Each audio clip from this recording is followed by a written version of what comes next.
Hello, everyone, and welcome to another Engage Rocket webinar. My name is Novid, and I'm the Sales Director and Senior Workplace Strategist here at Engage Rocket, and I'll be your host for today. We have a really exciting program lined up, starting with the introduction of the Work-Life Harmony Survey, a complimentary program initiated by the Alliance for Action on Work-Life Harmony, supported by NTUC and hosted by Engage Rocket, an initiative we are actually very, very proud to be a part of. This will then be followed by a fireside chat with the best leaders in the HR space on how organizations can support their employees in finding the balance between work and caregiving responsibilities. During the session, do not hesitate to use the function for the Q&A in the platform to ask questions to our guests and our speakers. So please feel free to put your questions out there, and we will try our best to address them as this presentation goes on. So I hope our attendees are all streaming in. I'm just going to continue on with my presentation, and hopefully everyone can capture the information that will be shared today. So maybe a good starting point today will be an introduction to Engage Rocket, right? So for those of you who haven't met us, we are a technology company with a vision to create a world where people thrive and organizations succeed, right? Engage Rocket is the fastest growing employee experience platform in the APAC region that helps leaders diagnose people issues quickly and accurately to take effective and timely action to proactively keep their teams and organizations highly motivated and productive. In essence, we want to create better workplaces using people analytics, and that's something we're very excited to support companies on. So that's a bit about Engage Rocket. Let's go into the actual program that we will be speaking about today. So an introduction into the Work-Life Harmony Survey, right? Engage Rocket, together with NTUC, has launched this initiative. This is not the first time Engage Rocket has been part of a nationwide initiative. And we have done similar programs, earlier in the last couple of years to support organizations during the pandemic, right? Once again, we are embarking on this to support the community by partnering with NTUC, launching a complimentary survey to support companies in understanding and prioritizing the needs of their employees, especially in terms of well-being, as we would elaborate in this presentation. I have the honor today to invite Ms. Koh Yen Ping, who's the Deputy Director at the Women and Family Unit and Progressive Practices Unit at NTUC, to share a little bit more on work-life harmony before we progress further. So without further ado, let me introduce Yen Ping. Hi, Yen Ping. Hi. Thank you so much for joining us today. Good afternoon. Good afternoon, everyone. Nice to see everybody online. And still Chinese New Year period, so I wish everybody a very happy Chinese New Year. Yes. So I will just be taking everybody through a very quick introduction about the work that we do over at NTUC. So please allow me to just share my screen. Okay, just a moment. Yep. Okay, let me put it on slideshow mode. Okay. Yeah, so very quickly, for those of you who may not be familiar with us, NTUC, the National Trades Unions Congress, we actually do have an initiative under NTUC called the Youth, Women and Family, or also known as the Women and Family Unit. So what we do is we basically support the career aspirations of working women, and that is why we are very involved in the work of promoting work-life harmony. Because as we know it, a lot of the working women, of course, working women, working parents, working families as well, do struggle with the juggling or caregiving. And so work-life harmony is a very important factor. So we look at really how we can provide more choices in terms of the career options to help to enable them to manage these caregiving needs. And because we are the union, right? So we really want to ensure that they have protection at the workplaces, particularly because for women also, we want to make sure that they are protected against gender discrimination and harassment. And finally, another focus that we have is to help them to maximize their potential. And we want to do this through professionalizing a lot of the female-dominated occupations, and of course through leadership development. So these are three focus areas that we have as a unit under NTUC. And over the years, we have been very actively advocating as a voice for working women in Singapore, calling upon the government and tripartite partners to put in place policies, work together on practices such as flexible work arrangements and things like that to better support them. And actually, I wanted today to also just bring your attention to this study or this report that was actually shared by the Business Federation last September, and it is actually a collaboration we had with them also to conduct a survey with the employees, and we wanted to just highlight that actually why work life is so important. Because as you can see, especially for this group of women that we are zooming into, who may have had a career break and been away for a long time, and they are really looking at how the employers can support them with flexi time, and how employers can support them with some sort of family or elderly care leave. And they also definitely appreciate family-friendly company medical insurance. So these are what they are looking for. And they have the difficulties in areas such as, of course, resume gap. That is, as expected because they've been away. But the double demands of handling workplace responsibilities and family responsibilities is a big issue. So therefore, we really think that having good work-life harmony practices and policies in companies are a key success factor to help this group of women. Yeah, and so that's why I think we are very happy to actually partner with Engage Rocket on this initiative, so that we can actually go out there and help more employers to understand the needs of their employees, and then along that journey, how we can then work together to help to bring this to the employees, to help them to take care of the family responsibilities at the same time, still being able to contribute productively, meaningfully in terms of their career. Just one last thing that I wanted to do a shout out today. That actually we are also running a campaign very soon. We're going to launch this for International Women's Day, because this campaign idea is really focusing on looking at employers who are committed to create workplaces that are better for women, because they have the flexible work arrangements, they have work-life harmony practices, and they also have policy to manage workplace harassment. So these are objectives are really what we want to do for the campaign, and so just keep an eye out for this campaign launch coming soon. And for employers who actually qualify in the campaign, they do receive a small reward from us, like campaign incentive. And we only basically require employers to look at three things. One is to actually complete a work-life harmony self-assessment, which is also part of the AFA for Work-Life Harmony initiative that we mentioned earlier. This is another tool that was also developed through the AFA assessment for employers to look at your work-life harmony levels, and also then, of course, to adopt the tripartite standard on work-life harmony, and lastly, to implement a workplace policy on managing workplace harassment. Yeah. So the reward that we have put together is to really, for companies who qualify, we should be happy to actually bring into your company to help you to fit up either a wellness corner for your employees, or if you have a lot of mothers in the company, then maybe you want to consider having a lactation space in your company. Yeah. So these are some of the options that we have to help the companies who actually come on board the campaign. Yeah. And I think that's it. I won't go into the details, but yeah, we basically have three simple steps to get involved into the campaign. And I think you can find out more about the campaign if you're interested by contacting us. Yeah. So with that, I think I'll pass it back to Moby to talk about the survey, because I think the Work-Life Harmony survey is also another important tool to get the company started on the journey to see how you can actually bring these practices there and to help to support our working women. So thank you very much for having me here.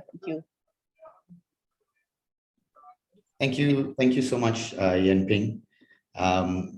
Yeah, sorry about a bit of the background noise. I think I could hear a bit as well, but hopefully you were able to capture most of what Yen Ping was hoping to share with us. Maybe I'll just round up, right? There is a prize to be won for companies that I think NTUC has been kind enough to make available. So for those companies who are eligible, I think that's something to look forward to, that you can obviously be eligible for. Look, for our attendees, if you guys have any particular questions, about the sharing from Yanping and team, please do get in touch with us. We'll also be sharing this information post this webinar, so you will get access to the information as well. But of course, do reach out if you need any additional help from us. So thanks so much, Yanping. So I'm just going to jump on and continue with the content, the webinar that we have planned for today. So I've gone through the introduction to the Work-Life Harmony survey that's been initiated by the Action for Work-Life Harmony. So what this campaign obviously aims to get is a precise understanding, right, on how companies can support in prioritizing the well-being of employees. So the moving on, just to cover a little bit more in terms of tracking work-life harmony, we want your organizations to be able to implement a successful work-life strategy where there's a win-win situation for both the employers and employees.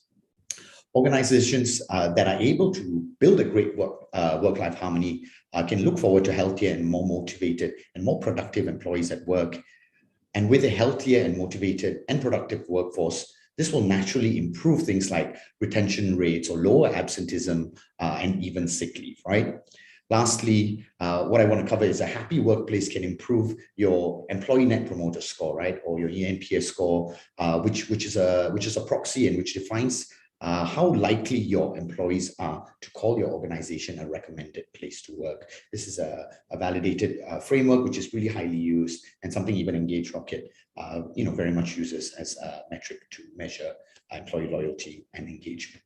So these are some of the benefits that hopefully your company can get from taking part in this initiative. And just a quick reminder, right? This is an initiative to support the community. So this comes at no charge to your organization. And it's a very simple process to get on board, which I will go through a little bit later in this webinar. Before we get into that, I want to actually get into the actual subject matter, right? The actual topic we're talking about today. So I just want to talk about well-being, right? So for the next few slides, I'm going to share some data from what we've seen in our State of Employee Experience 2021 research report, right? And this research report is something that Engage Rocket had produced from our previous national campaigns to really track the changes, right, that we've seen in the workplace, and specifically well-being was one of the areas we covered. This actual exercise covered over 7,900 responses. So really a very robust data set. And as far as we know, it's the strongest data set on any workplace sentiment relating to during the pandemic, right? So a very reliable source.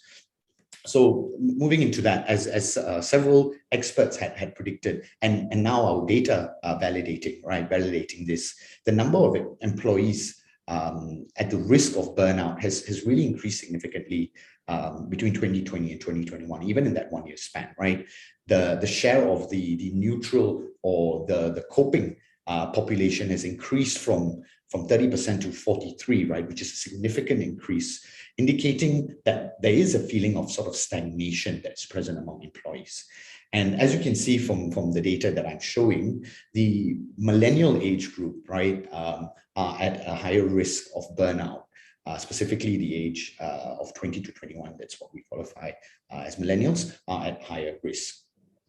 There is also, however, a significant proportion of employees across all age groups, which are what we call languishing, right? Which are in that middle space between being completely burned out or reporting that they're completely burned out and being able to thrive, right? So they're kind of in this sort of no man's land, which is really a risk factor, right? These employees are at risk of either going to feel burnt out at any point, which is something that is very important for organizations to take note of, right? And the interventions then can come in forms of ways that actually help this proportion in this middle bit move towards the positive side, who have good well-being, who are able to thrive in the workforce, right? So it's important to understand and acknowledge this problem, right? And the first step in being able to do this is actually assessing it, right? Being able to get that data to understand what is this impact in your population. And then companies would then be able to revisit their mental well-being programs to help these high-risk as well as lesser risk population, right? I think for many companies, more than just revisiting, this whole experience going through the pandemic would have resulted in companies coming up with new, be it mental well-being programs or well-being programs in general. So the point we try and make is by assessing and understanding where these problem areas lie, it's a really good starting point that can help you improve the well-being in your workforce. So moving on to one of the other insights that I thought is very much worth sharing, right? In the case of resilience specifically, right? So looking at the statement there, caregivers with high workloads and school-going children have the highest level of burnout. I don't think this comes as a huge surprise, right? But we want to focus in on this, that 14% of overall caregivers have declared that being burnout it affects them, right? And this number nearly jumps to about 30% when you're looking at caregivers who have school-going children and high workloads. So this is something that I think, again, shows that it's important to look into. And if you look at then the feelings that these groups of people experience, as you can see at the bottom of your screen, this also can be quite worrying, right? That the feelings experienced by them are focused on things like being stressed, that time is flying, right? So again, driving in there, the importance of this, right? If we want to prevent burnout in the organizations, the caregiver or the proportion of caregivers in your organization is a very important demographic to look at to be able to address this potential challenge. Now, continuing with our research, right? We found that managers can support employees in various ways. Again, I think this is not new to a lot of organizations, but again, a point that we think it's very important to focus on. And how they can support, comes in numerous ways, right? Being managers who speak to your employees about well-being, providing regular feedback, et cetera, et cetera. But the more impactful way to actually influence the engagement would be to actually invest in the quality of the feedback and then making employees feel that they're supported in their work through things like candid conversations. So before we actually go into the panel conversation, I have a quick question for everyone here, right, that you will see appear on your screen now. And the question I just want to ask and really get a sense is what's your biggest challenge when it comes to supporting employees' work-life balance, right? So there are a few options there. Please do give us your responses. It'll be good for us to address this question as I introduce the panel and we go on to the fireside chat. So I'm going to leave that poll up there for a couple of seconds before I then move on to introduce our panelists.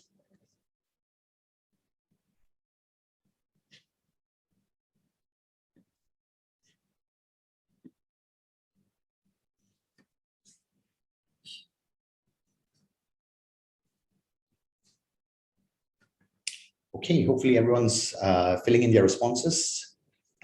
Should be wrapping up on that very quickly. So while everyone is filling that up, I'm just going to start my introduction. So it's been more than 2 years now, right? Since since the pandemic has hit us and we've been stuck in this situation, and many organizations have returned back to in-person work environments or at least hybrid working environments. Our employees, especially caregivers with duties to manage school-going children and aging parents, are impacted with all these changes, right? Be it initially where they were then forced to work from home or now, right, where they are now seeing changes and moving back to the workplace. And all of this is proven by the data that we shared earlier. So how can we as leaders support our employees to juggle between work and the caregiving responsibilities better that can help them stay focused and productive to fulfill their responsibilities? This will be our topic of discussion for today's fireside chat. And with that, I'd like to introduce our two esteemed guests. So firstly, we've got Stephanie Nash, who's the Chief People Officer at Circles Life. And we are also joined today by Alvin Goh, who's the Executive Director at SHRI. Thanks, Stephanie and Alvin, for joining us today. Really excited to have this conversation with you. And maybe as a starting point, I can ask you guys to just give a brief introduction about yourselves and maybe a quick sort of comment on the subject and the topic that we'll be speaking on today. Over to you guys. Sure. Thanks, Naveed. Stephanie here. It's great to see everyone this Friday afternoon. Hope you're having a wonderful week and looking forward to a well-deserved rest over the weekend period. So as Naveed said, I look after people and culture at Circles Life, which is a Singapore headquartered company. in the technology and digital services space. I'm also the co-founder of Thrive HR Exchange, which is a platform that we developed a couple of years ago to facilitate conversation amongst the HR community and people leaders globally as we look to co-create the future of work. And in that space, we have a number of different areas of focus for us. And one of those is really around health and well-being and how we foster well-being in the workplace. I'm particularly passionate about the topic because one of the things that I realize and I appreciate with many HR professionals on the call with us today is that we take so much pride and so much care in looking after our families, looking after our teams, looking after our organization. And I think it's just really important that we ensure that we're looking after ourselves. And so with Thrive HR Exchange and the work that we do there, as well as in the role that I play in people and culture, it's to also encourage that HR is looking out for HR and taking responsibility and care for our own well-being. So really excited about the discussion ahead and looking forward to another conversation with Alvin. Thanks so much, Stephanie. I really like that, right? HR, looking out for HR, and hopefully we can achieve that in our chat today. Thanks, Stephanie. Alvin, if you could say a few words, please. Hi, since we are still in the 15 days of the Chinese calendar of New Year, so happy Chinese New Year, Gong Xi Fa Cai to everybody. And once again, it's always such a pleasure to be on Engage Rocket's platform. And as well, Stephanie, I think we've partnered a few times on the panel and such looking forward to this conversation with you. So I think this topic really hits hard home as I recall, perhaps maybe some of us will remember the days of SARS itself, right? And that was really pretty scary itself. And when COVID came along, immediately at SHI, we saw that mental health and well-being was going to be a big issue, especially with the circuit breaker that started on 7th of April, 2020. For those of us who could actually remember the exact date, I remember it because it was actually my birthday on that day, 7th April. Yeah, right. So it's something that is going to be on memory forever itself. And for that moment itself, I knew that to a large extent that mental issues is going to hit hard home as well.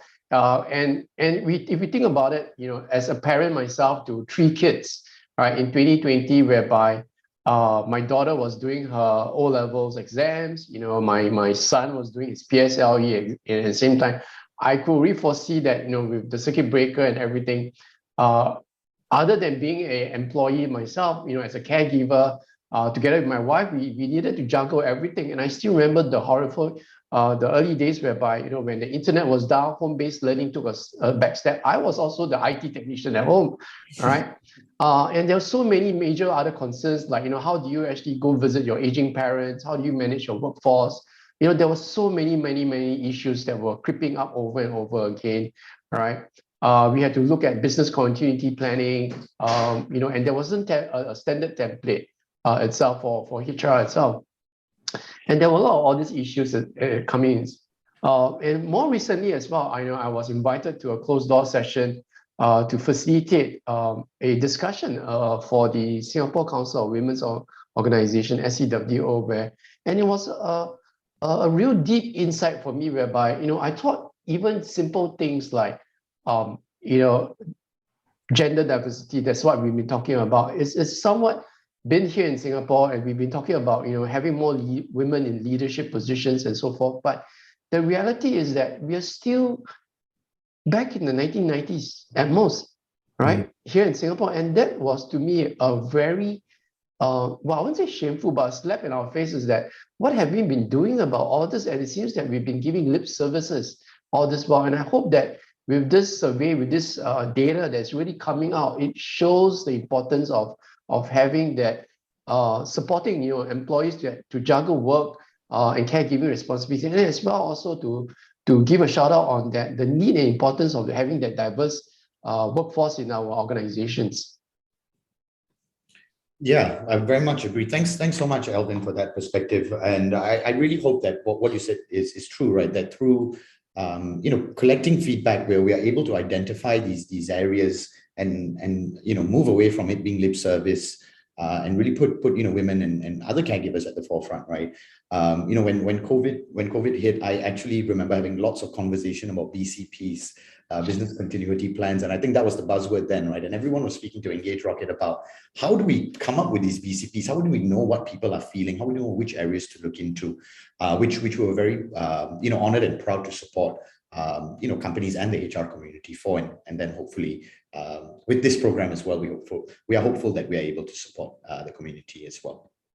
So let's jump into our discussion, right? So I've got a couple of questions that I've planned, and hopefully we get some questions from our audience here today, right? So the first question I wanted to pose to the both of you, right, would be according to AIC, the Agency for Integrated Care, right, there has been an increasing number of caregivers falling into what they call the sandwich generation, right? Those between the ages of 40 and 65, who are simultaneously caring about their spouses, their children, and their parents, right? And they often find themselves torn between these responsibilities of home and then of work, right?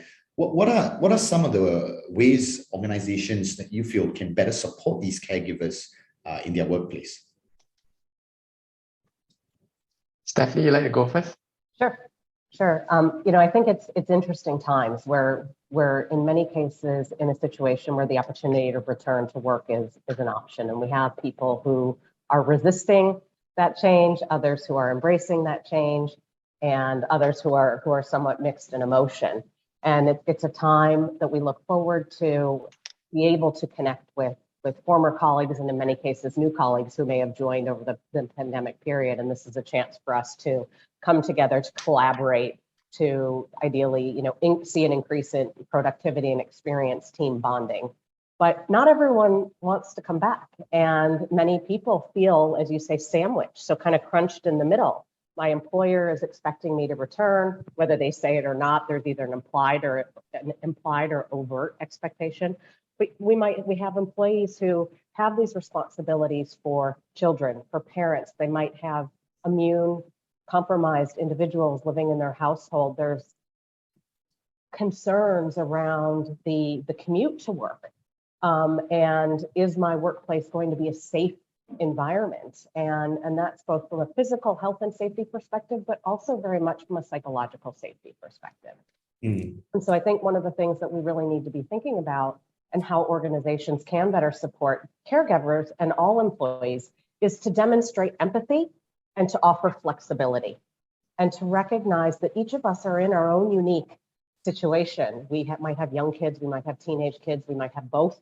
And so the needs that we have at home vary by employees. So there's diversity in each of our needs and each of our experiences. And I think that it's really important that organizations and managers and leaders within organizations are enabling people to feel safe in terms of sharing what their needs and their expectations are. I mean, we know that when people and employees are experiencing psychological safety in the workplace, they're more willing to speak up, to take risks, to share their point of view. And we really need all of that diversity of experience, that diversity of perspective to innovate and to create bold and interesting ideas. And so what we also need with that psychological safety is to be willing to ask our employees on an individual basis, what is it that you need in order to be successful in your role at home and successful in your role in the workplace? And whether it's physical or virtual or some combination of the two, for us as managers to have those one-to-one conversations and to ask the questions, to listen deeply to what we hear in return and be willing to take action based on what we've heard.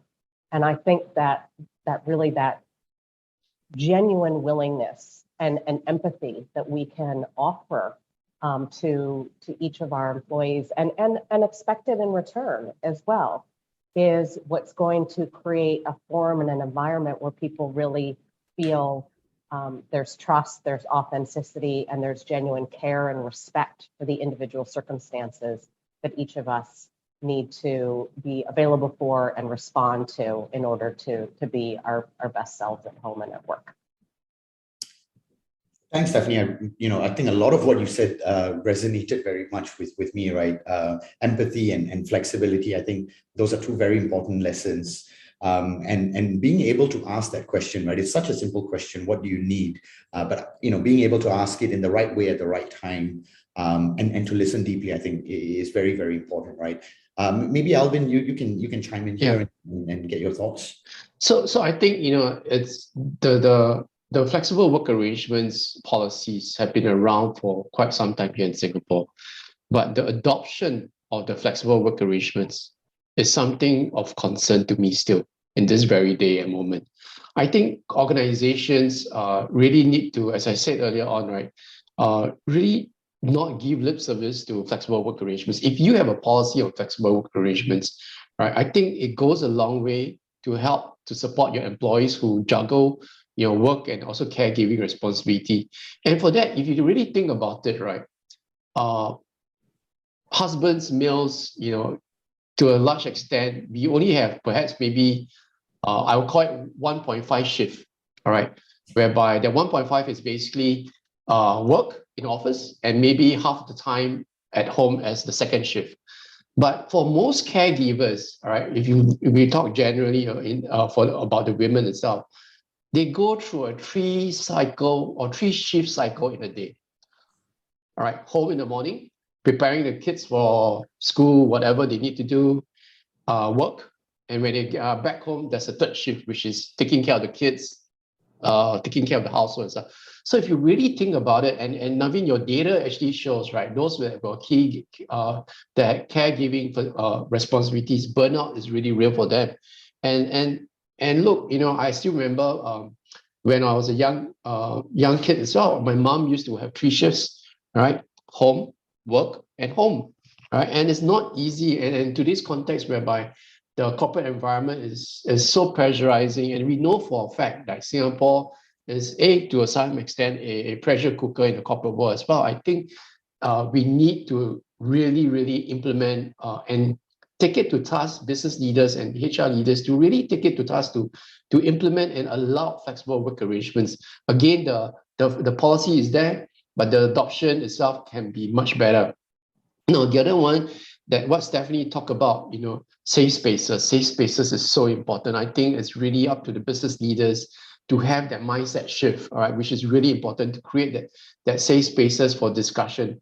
And I remember in the past itself, in the pre-COVID, the flavor of engagements used to be town hall sessions. All right, everybody have a town hall sessions, but if you really think about it today, town hall sessions are really a one direction download for management.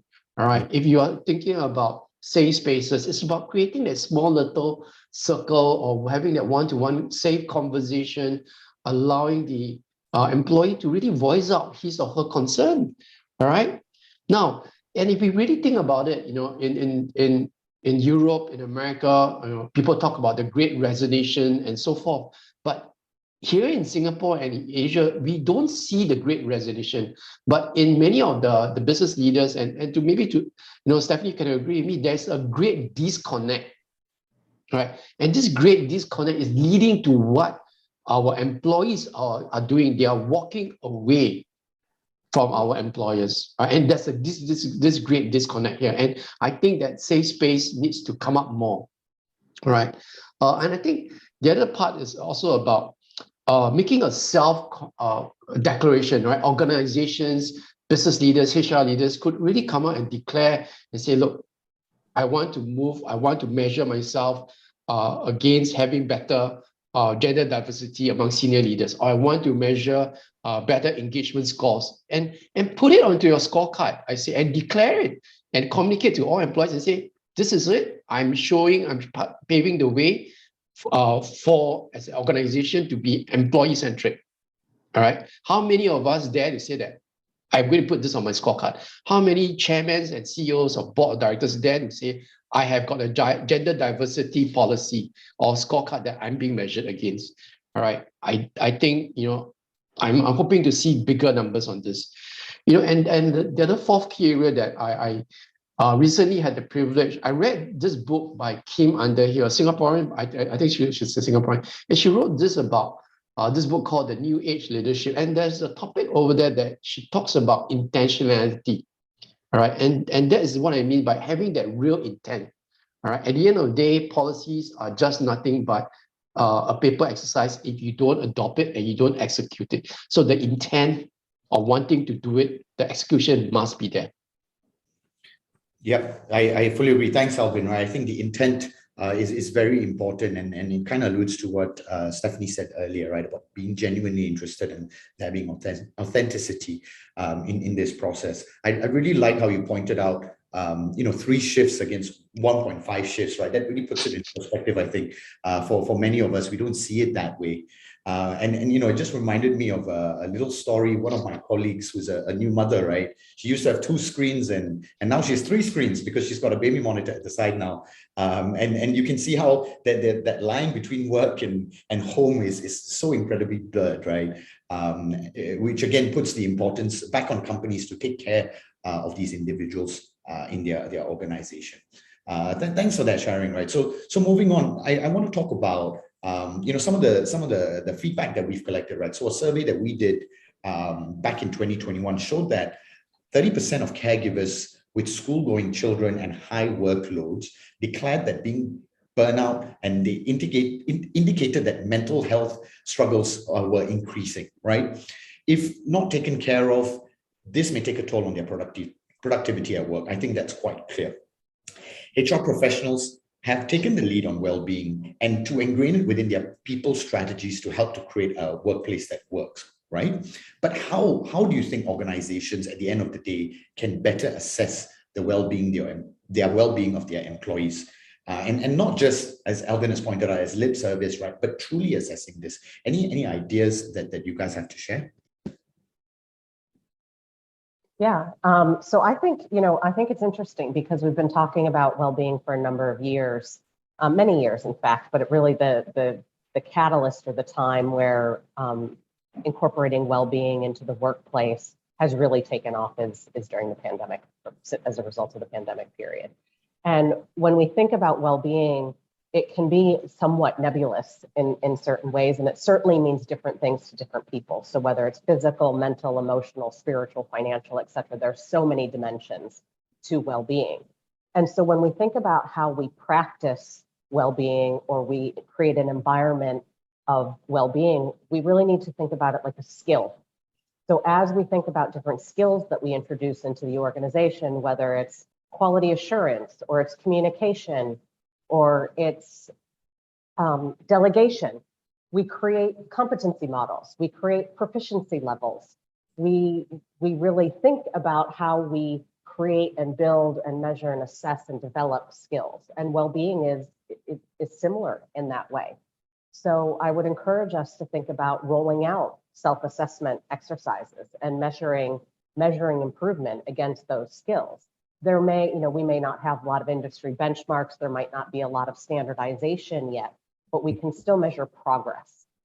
And so we can also identify and define what does acceptable look like in the workplace? What does good look like? What does great look like? And again, that might vary function by function, organization by organization, depending on the nature of dynamics of that kind of company. But we can create that self-assessment opportunity to understand where we are and where we're trying to get to. I think there are other things that we can be doing, such as building well-being check-ins into team meetings and ensuring that there's so many resources available that it's overwhelming and it's daunting, but it doesn't have to be expensive. And so I think that as HR professionals, we can take some time to curate the content that's available online, or to find a partner or someone to collaborate with to curate that content that's available online and create something that is meaningful and relevant within your team, within your organization. And as a manager of a team or a leader of an organization, really just introducing one soundbite, one nugget, one question that you ask recurringly and demonstrating the commitment to, again, asking those questions, asking whether you do it by survey, which is always a great way of gathering what people are what's on people's mind. It can be, your annual engagement survey, but it can also be weekly check-ins. It can be using your Zoom meeting functionality here where people just say, hey, how are you feeling? Did you get enough sleep last night? Yes, no, and again, as caregivers with family in the household that probably have different schedules, your sleep patterns might be affected. But just that demonstration that we care and we're asking and we're learning. I think that we also have, many organizations have employee assistance programs. Many, Singapore is a wonderful place from a community center perspective where there are resources available. And to really, I would encourage, it doesn't have to be expensive, just tap into what you have and really understand how to extract as much value from the benefits that you've put in place or that you've invested in. I think Alvin talks about the flexible policies, being there, but having low adoption. We absolutely see low adoption and low utilization on the EAPs. Tap them. You're paying them. Find out what they can do for you. They're happy to come talk to your organization and teach you new tools and tricks. And again, I think also sharing practices amongst team members, creating buddies, for example, where one makes a commitment to another, and we have those check-ins, because then there's that accountability buddy, but it can be your well-being buddy. So those are just some examples of some practices that we might be able to put in place in the workplace. Thanks, Stephanie. I like, again, quite a lot of your suggestions there, right? And I'm glad to say that we do practice some of it where we are, but there definitely are some learning points from what you've shared. I quite like the Zoom one where it's really easy to implement. And I think in many cases, right, the fact that your manager does ask you the questions is already a great starting point. For them to show that they care, right? And the other good thing I liked about what you said is it's not about measuring it; it's about measuring the progress. And that's very important, right? We don't need to know how good we are in treating our employees in comparison to our competitors or brother and sister company, but really, are we actually good at this, or are we going to become great at this? I think that remains to be more important, right? Alvin, what are your thoughts on this? On how organizations can help better assess the well-being of employees? Right. A couple of years ago, all right, before COVID itself, I had the privilege of visiting one of a global telco company, and this is in China. Right. I'm not advocating that you all should use it here in Singapore, but I had the privilege of meeting the CHRO of this telco company, and part of their productivity drive is to really monitor facial recognition. Right, and they had an AI machine learning that monitors their employees' facial recognition, point to point at the workstation and everything. And they look at how, through this AI itself, how productive or how stress, how they measure, other than stress, how they measure the engagement scores and everything through the facial recognition, typing speeds and so forth, and there are many other things. Of course, I'm not saying that you should use it here in Singapore because it's PDPA, but kind of thing. But I thought that was quite interesting. All right, but the application and execution in any developed nation or for that matter, of course, you really have to think through about it, right? But what I'm trying to drive at is that what Stephanie said about just having that simple thumbs up, thumbs down kind of thing. It's a very simple, very easily adopted,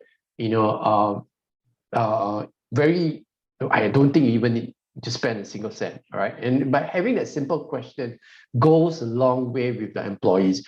At times we always say, right, employees will never remember what you did for them, but they will always remember how you make them feel, right? So by asking that question, it already shows a good intent that I'm an employee-centric organization. All right. So by asking, I think it goes a long way. So the other thing is also about, some of the best practices out there, as what Stephanie was alluding to, was also having that well-being coaches. How many of us in our organization have trained, certified well-being coaches. All right. And I mean, it doesn't have to be a HR responsibility. It could be everybody, any business leader, right? And often for that matter, any colleague to be trained in well-being, or how to become a well-being coach or mentor, and when you spot certain signs, all right, that's where that well-being coach could just quickly intervene, right? And I think that's also important, and of course, with the world changing, with technology changing and everything, everybody talks about it. Everybody talks about transformation. Everybody talks about digitalization, and I really don't really see the full impact yet, to be very honest, in terms of job redesigning, even for the simple matter, right? Redesigning jobs for caregivers, for mothers who have just recently given birth, all right? Looking at better manpower planning, so as to really then put a stamp on your company's flag and say that, look, I'm declaring that I'm doing all this to support my employees' well-being. All right.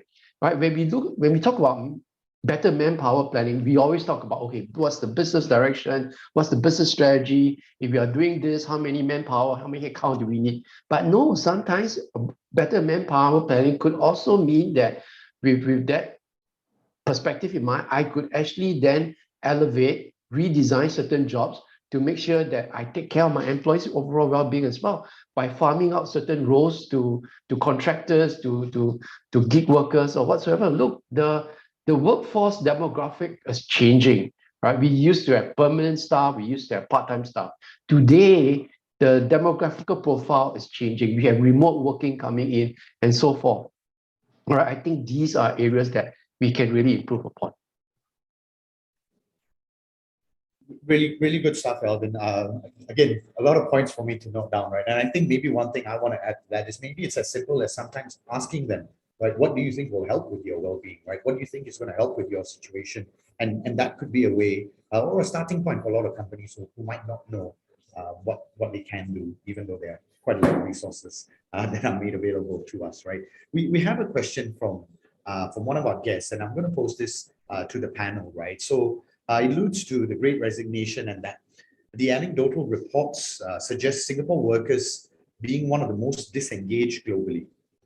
So the reality among companies here may be that the recognition of inadequacy, there is recognition of inadequacies, but not enough concrete actions to address employee concerns. Any comments on that? So as I said, right, the Great Resignation is an outcome. If you look at the cause and effect here in Singapore, although the Ministry of Manpower have actually said that the Great Resignation is not applicable here that much to Singapore itself, right? But as I said earlier, there's a great disconnect between employer and employee itself, right? And I suppose that where the question was really coming from is really looking at how are we going to, between employees and employees, how are we going to engage further, right? And I think one of the best ways is just sometimes, we don't need systems, we don't need a formal process, or we don't need a simple exercise to evaluate in our engagement scores. All right. Sometimes it's as what Stephanie was saying, just ask. A simple ask, train your leaders, train your first-time managers to really be more employee-centric, and what I call, humanizing the workplace, right?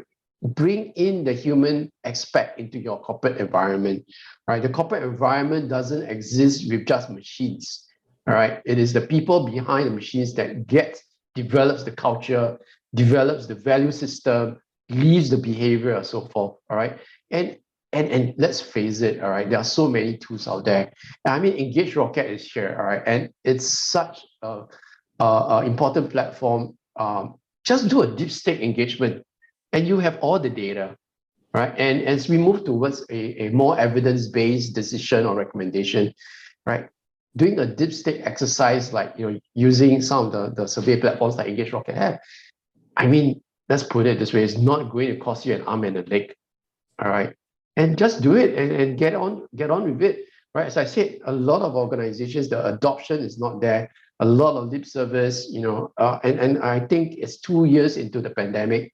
How long more do we want to sweep issues under the carpet? Mm, mm.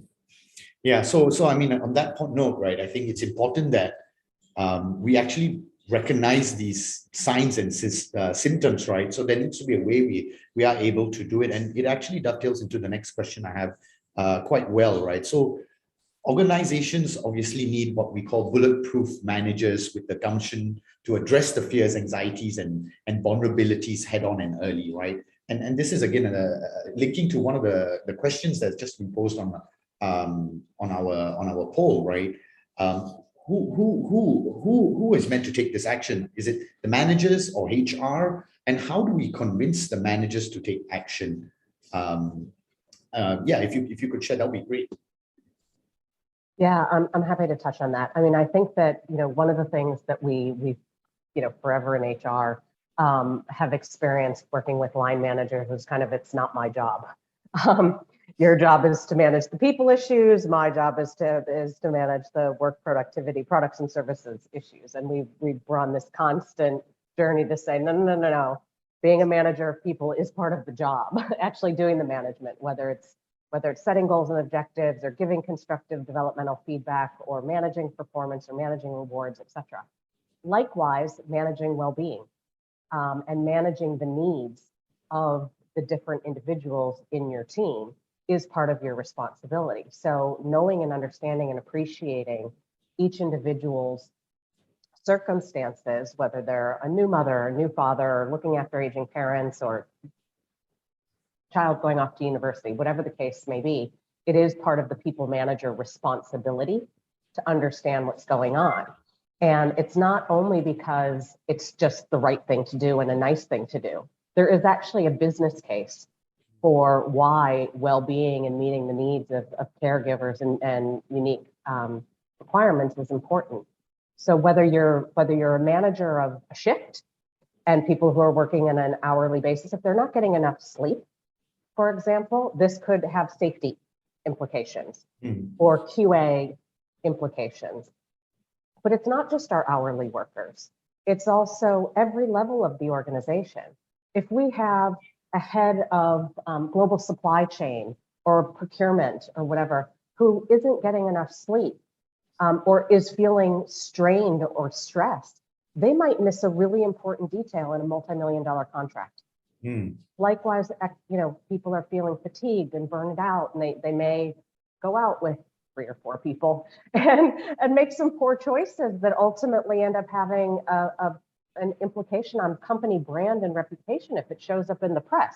And so burnout and fatigue and not feeling supported and not feeling safe, whether it's physical or psychological, will affect our mental well-being and therefore affect our choices and affect our decisions and affect our attention to detail.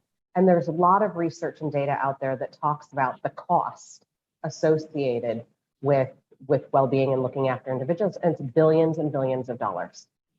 And so I think part of what we need to do is to define that business case, remind our managers there is a business case, there is cost, show them the data, show them the evidence, show them what good looks like, and outline for them the consequences of not taking this seriously. Yeah, I mean, so it's clear, right? It is part of what the manager's responsibilities are. I mean, Alvin, is this something you agree with? And perhaps you can share how maybe HR can help support these managers, right? So not it being HR's responsibility, but being able to support your people managers. Any thoughts on that?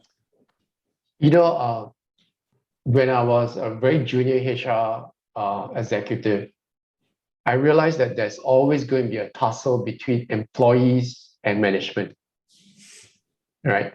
And I always thought that it's always the role of the HR manager to resolve issues. But as I mature over time itself, the role of HR is really to find a delicate balance for parties to come and meet and resolve their issues, right? And so for that matter, the world, the corporate environment is always going to be a tussle between employees and management itself. And I think it's about HR professionals developing, understanding what our employees want, what our management want, and finding that balance and bring people together, all right, to balance out their needs and wants, and at the same time, really to take a neutral stand, all right, and have the boldness to develop new policies, procedures that enables, all right, our company to succeed. And in the past itself, we always say that the role of HR managers is always to be able to find the right people at the right price at the right time itself, right? But if you think about it, in today's context, HR roles or HR managers, the primary role is to find the right people at the right price at the right time, so that our business leaders can really succeed in the workplace, right? So if you think about it, it's marrying people together and finding the right balance and creating that atmosphere, that culture whereby it's people enjoy coming to work. All right, let's face it, gone are the days whereby everybody is on a 7 or 8 hour work day kind of thing. Right, and today, Singapore or Singaporeans itself, or for that matter, people who are employees who are working here in Singapore, we get burnout and we work more than 8 hours. Let's simply put it. All right, and we spend a good time of time in our office environment.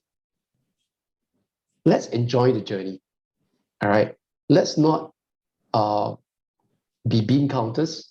Let's not say that I start at 8:30, I'm going to end at 5:30.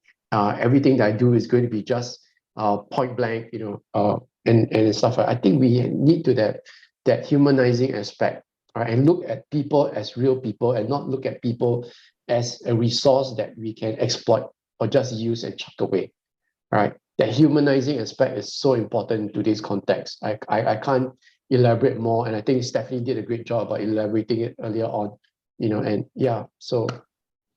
Okay. I love that. Let's humanize the workplace, right? So create a better workplace that people enjoy coming to, right? People look forward to coming to work every day.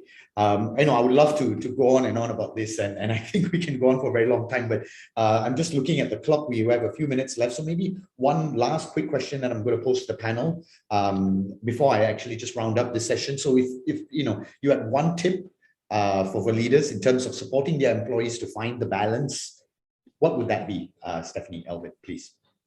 Sure. I guess mine would be, and kind of saying it out loud to commit to it myself, but it's to set boundaries for yourself as a leader and encourage your employees to do the same, and for them to share them with you.